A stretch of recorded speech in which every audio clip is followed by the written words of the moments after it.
When you close your eyes and picture Italy, what exactly do you see? A perfect, steaming slice of Neapolitan pizza, right? Or plates piled high with fresh pasta, maybe the sun setting right behind the Colosseum. Okay, hold that thought, because today we are ripping up that postcard. Welcome to our explainer. We're diving straight into Italy's hidden iceberg to uncover the bizarre, the unbelievable, and the downright extraordinary quirks hiding right beneath that familiar surface. You know, we usually go into this expecting the ancient ruins and those romantic gondola rides, but the reality on the ground, it is so much weirder. Oh, absolutely. And honestly, it's so much better. We are talking about a place with unparalleled human history that also just happens to operate a constantly flowing, completely free red wine fountain. A free wine fountain? Italy is a country of intense contradictions, and we've got a ton of rapid-fire surprises to get through. Let's start right off with a massive chronological illusion. Ancient Rome is over 2,700 years old. We are literally walking on cobblestones laid down by emperors. But modern, unified Italy, it dates back to 1861. Wait, 1861? Are you telling me the country of Italy is actually younger than the United States? Exactly. Before that, the Italian peninsula was this wild, chaotic patchwork of completely separate city-states, fiercely independent kingdoms, and sprawling papal territories. And that patchwork past left behind some pretty incredible geographic anomalies, because Italy actually has two completely independent sovereign states locked entirely inside its borders. First, you've got Vatican City, which is the world's absolute smallest country at just 0.44 square kilometers. Right, and then you have San Marino, soaring way up in a mountain. That one happens to be the world's oldest republic, founded all the way back in 301 AD. So you can literally cross an international border without ever leaving the Italian peninsula. Okay, let's talk about that wine fountain we teased earlier. Over in the Abruzzo region, situated right along the Camino di San Tommaso pilgrimage route, there is a public fountain. But water does not flow from it. It pours out free local red wine 24 hours a day, 7 days a week. That is literally unbelievable. Just a continuous flow of free wine for anyone walking by? Yep, it was actually set up by a generous local winery to refresh pilgrims on the trail. And it's been running continuously except for one brief, slightly hilarious plumbing incident back in 2008 when the wine accidentally backed up and flooded straight into nearby homes. Oh my gosh, imagine turning on your bathroom tap and getting a local vintage. Okay, so forget Friday the 13th. I heard that in Italy, the unlucky number you really want to avoid is actually 17. Yes, 17. It all goes straight back to ancient Rome. The number 17 in Roman numerals is XVII. If you take those exact letters and rearrange them, it spells the Latin word VIXI, which translates to what? It translates to I have lived, past tense, meaning you are now dead. It's considered such incredibly bad luck that you will routinely find Italian hotels, airlines, and high-rise buildings just skipping the 17th floor entirely. Let's fast forward to the 20th century. There's this oddly fascinating cultural quirk stemming from Benito Mussolini's fascist rule. They pushed for an intense, aggressive Italian nationalism. And because of that, all foreign words were strictly banned. Wait, so what did they do with foreign pop culture? They just renamed all of it. Mickey Mouse? He suddenly became Topolino. Donald Duck was completely transformed into Peronino.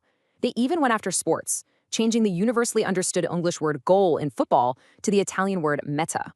And they didn't even stop at comic books and sports. Mussolini's government literally banned 5 specific letters from the alphabet. Hold on, they banned letters? Yes, the letters J, K, W, X, and Y were briefly banned from being used at all. The government's logic was that these letters were foreign, they were native to traditional Italian, and they essentially wanted to avoid polluting the pure Italian culture. You know, that extreme language protectionism actually laid the groundwork for one of Italy's strongest modern traditions, which is dubbing. Virtually every foreign film and TV show is dubbed rather than subtitled. But here is the truly wild part. An actor is often assigned one specific Italian voice artist for their entire career. So whenever a massive Hollywood star speaks on an Italian screen, it's always the exact same voice? Exactly the same voice every time. That's wild. I actually read that fans get so emotionally attached to these specific voices that when a famous dubbing actor dies, the public mourns them as if the Hollywood star themselves had passed away. Speaking of protecting a legacy, let's talk about Julius Caesar's assassination site, the Largo di Torre Argentina in Rome. If you go to those exact ruins today, they are legally ruled by stray cats. Wait, legally ruled by cats? Yes, under Roman law, colonies of stray cats living in archaeological sites are legally protected, so the cats roaming around Caesar's final resting place literally own the ruins. They are protected residents, they absolutely cannot be removed, and they essentially rule the empire now. Okay, from ancient feline rulers, let's jump straight to the foundation of modern knowledge. The year is 1088. This is the year the University of Bologna was founded, making it the world's oldest university in continuous operation. 1088? Wow, that completely predates Oxford by several decades. It sure does. And they didn't just exist early. They literally invented the entire concept of the academic degrees and the faculty structures that every single university across the globe still uses today. You know, when you stack up all these ancient universities, the cat-owned ruins, the historic centers of Rome, Florence, and Venice, plus natural wonders like the Amalfi Coast, Italy actually ties with China for the most UNESCO World Heritage sites in the entire world, coming in with 55 designated locations. That is just a staggering density. Honestly, nowhere else on Earth possesses a higher concentration of internationally recognized human heritage. It's like every single rock seems to have a story. But amidst all that grand history, there are some very modern social rules you simply cannot break. And they usually revolve around coffee. Ordering a cappuccino before 11 a.m.? Perfectly acceptable. It is a breakfast drink. But ordering one after dinner? Oh, the sheer social terror. Italians firmly believe that milk-based coffees disrupt digestion after meals. If you dare to order a cappuccino after dinner, you will absolutely earn a look from an Italian waiter that communicates entirely, without a single word, exactly how much they are judging your life choices. And honestly, they kind of have the right to judge because their commitment to coffee is unmatched.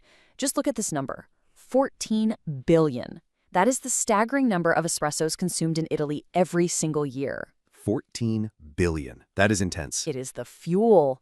It's not just a drink for them, it's a daily ritual and a point of intense national pride. It's quick, it's potent, and it literally powers a country that runs on equal parts ancient history and this vibrant, chaotic, modern energy.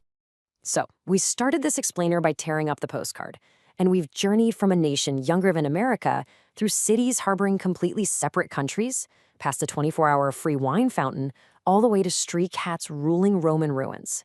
It completely shatters the old cliché, which leaves us with this final provocative thought. If the world's most famous postcard destination is still hiding this much wild, unbelievable reality right beneath the surface, what else are we completely missing about the places we think we know?